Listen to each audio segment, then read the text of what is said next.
This man dropped by to hang out with a friend, but ended up at the wrong house. Who's this? And what happened next nearly got him arrested.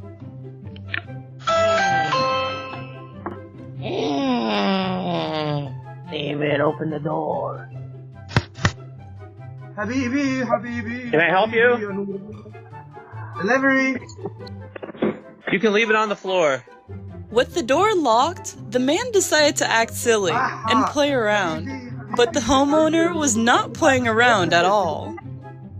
Who are you? I don't know who you are. Alright, I'm gonna call the police. Oh my God.